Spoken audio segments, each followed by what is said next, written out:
Good morning, everybody. I'll be talking about a BMP mini grant project that we got funded by AFDEX last year. And this was really interesting idea, and we wanted to test it. We wanted to see if, like, as you heard Miss Emily Beach talk before about SAP testing, we wanted to see if we can come up with a non-destructive tool based on spectral analysis. Based on NDVI to see if we can help our growers or assist them during in-season nitrogen application. So, that's what I will be talking about today.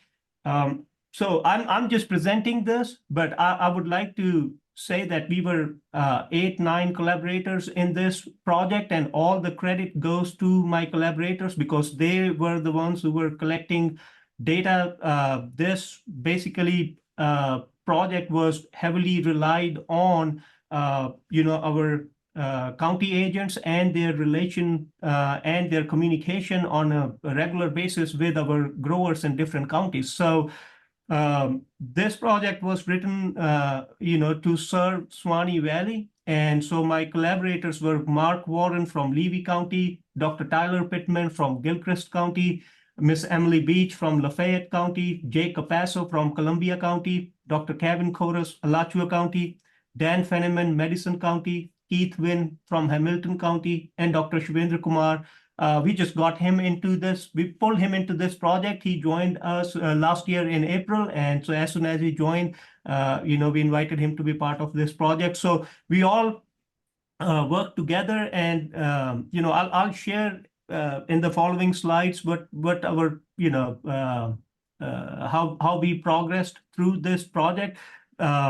We collected decent data. I would say we were not able to collect a lot of data that I would have liked, but again, we are talking about growing season, and then we were dependent on, or all our co-PIs were dependent on the growers relaying the information about when they are going to apply their nitrogen in field, and sometimes that happened, and sometimes that communication broke, and by the time the grower let our co-PIs know, it was a little bit behind. So anyhow, moving forward, as I said, that this was a great partnership and collaboration project with our extension faculty and corn growers, and there was no preset allocation or limitation that each county faculty is only required to get data from one grower or from two growers. We did not set that, and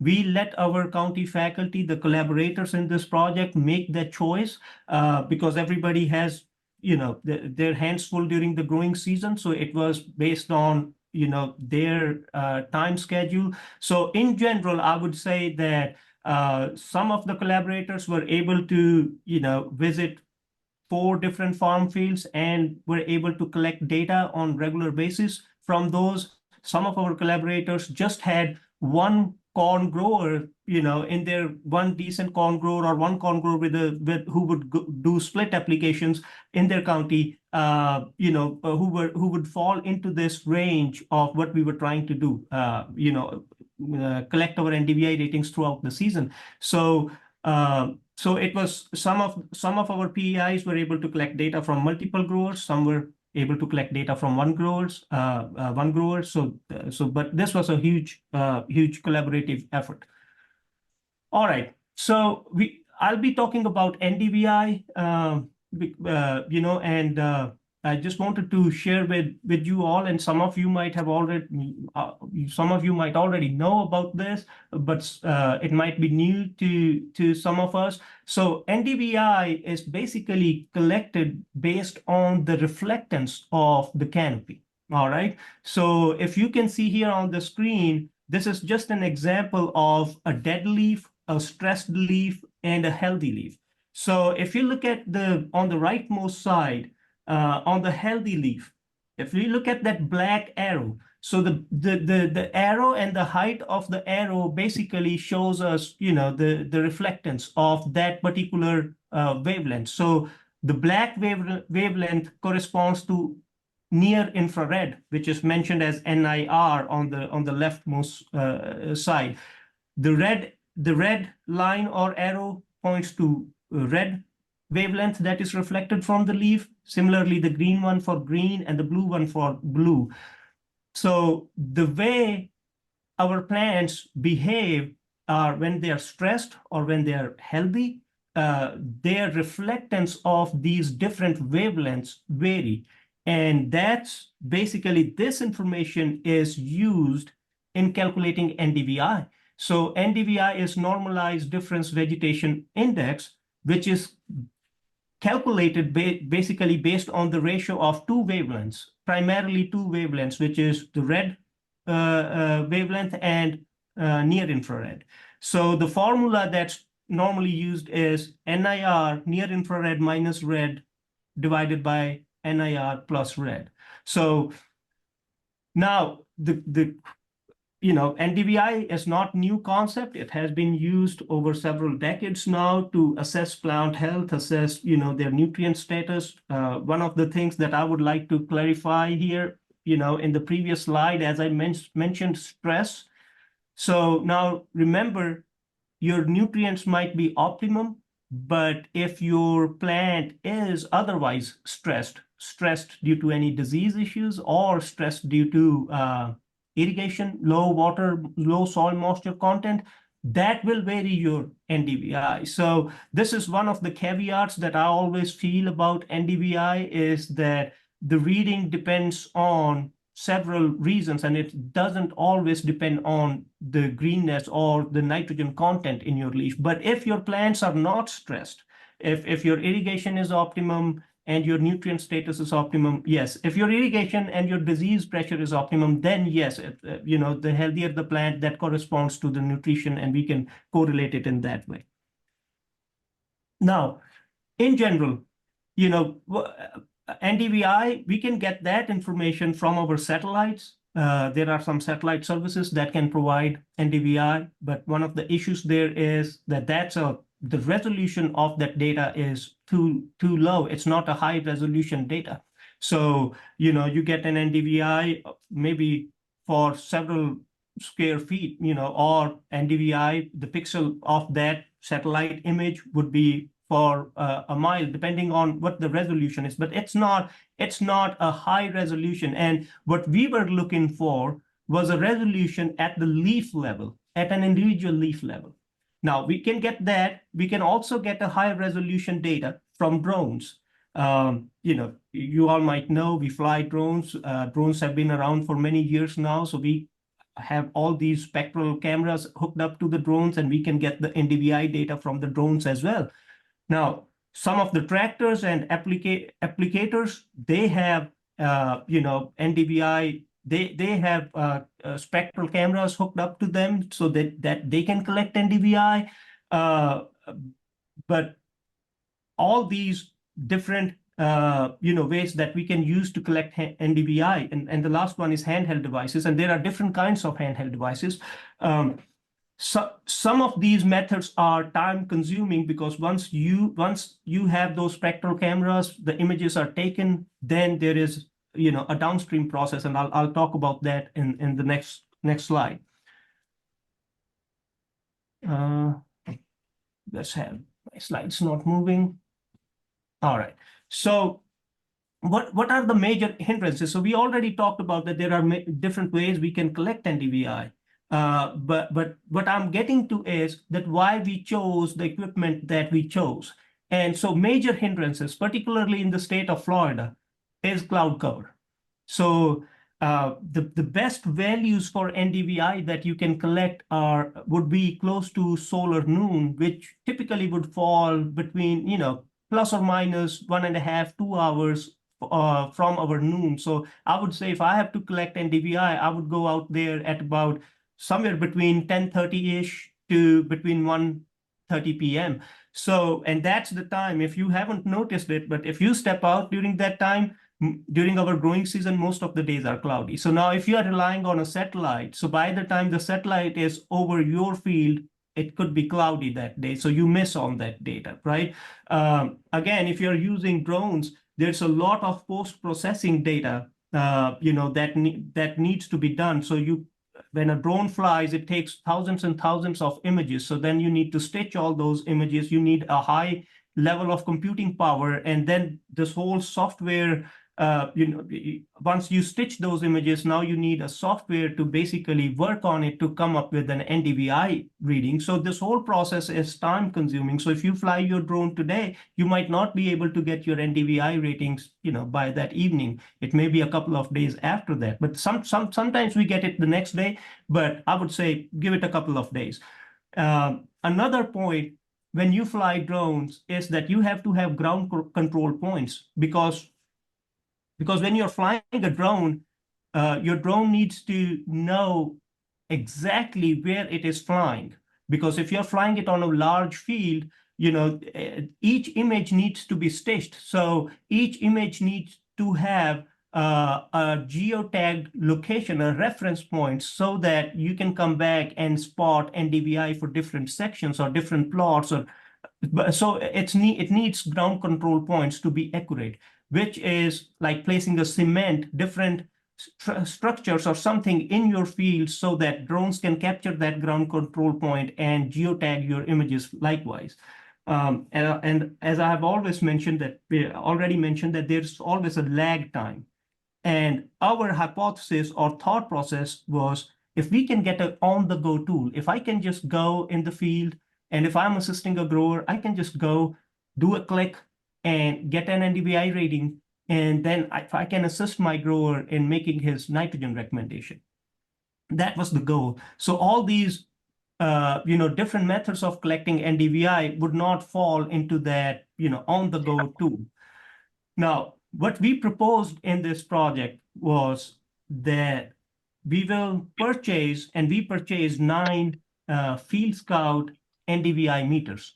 And the way this meter works is that this focuses the light and then catches the reflectance of light from one leaf. So you don't have to capture a lot of canopy. You can focus on one leaf. It accounts for about 1,000 NDVI ratings in 1 second, and then it averages out and it gives you the average. And then you can, go to different leaves, 15, 20, 25, how much ever you want. It will give you an average of all those NDVI ratings. So it's pretty quick that way. One thing is really important, as I mentioned about cloud cover. This NDVI sensor has brightness indicators on it and brightness sensors on it. So if you look at that black section on top of the main NDVI meter, that black section has 2 white dots on it. So those white dots are the brightness sensor. So if there is a cloud cover on top of us while we are collecting data, that sensors will lower down our brightness indicator and it will not collect NDVI. So it gives us the chance, if there's a cloud cover right on top of our field or our plot, we can wait, let the cloud pass, and then do our NDVI. So that's really cool feature of this meter. Now, again, the thought process behind this research was that typically our growers depend during the corn growing season on multiple tissue sampling events. And some of our growers basically apply nitrogen in 5 to 6 different splits. And I even know some of them in Levy, Gilchrist, Dixie County apply 6 to 10 times, split their nitrogen applications that many times. And every time leaves are collected, sent to a lab, and leaf tissue nitrogen analysis is looked upon before that nitrogen application is made. So now think about all that lag and the labor and the time requirement. So you need one person to go collect several leaves, and then send it to the lab, wait for the analysis, and now you don't get that on that day kind of a knowledge on what the nutrient status is. So, and it's labor intensive and of course time consuming. So our thought process was that if we are able to calculate NDVI, and if we are able to correlate that NDVI with our nitrogen tissue nitrogen ratings, then we might be in future, once we know that if that will work or not. But if it works, then we will be in a position where our county faculty can go at a grower's farm and take a reading of NDVI, and then maybe we'll develop some correlations with the tissue content, and they can then assist our growers saying that, oh, you need nitrogen right away, or maybe you don't need nitrogen for 5 or 6 days. But that this is a long-term goal, in my mind, that this is where we need to be. But the objective of this study was to basically see if NDVI ratings basically correlate good with the tissue nitrogen content. Now, what we did at the beginning, once we hold on. Yeah, so I'm sorry, I'm still on the thought process and objectives. So the objectives was to understand a correlation between NDVI and corn leaf nitrate content or nitrogen content, to investigate into the possibility of replacing destructive sampling with NDVI ratings, so that we can speed up the process, and we should be able to tell our growers, at that very moment, what's their nitrogen status and how long can they wait for their next application.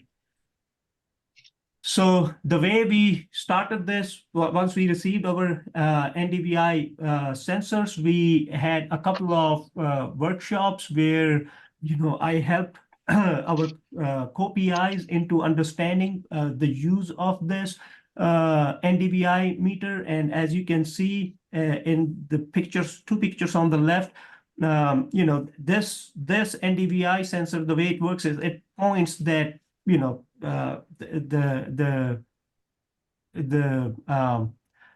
red and near infrared radiation onto that one particular leaf, and then captures back the reflectance. So there are certain things that we need to consider. We need to consider the distance between the leaf and the sensor. As you can see on the picture on the very left, that's probably the distance that you should have.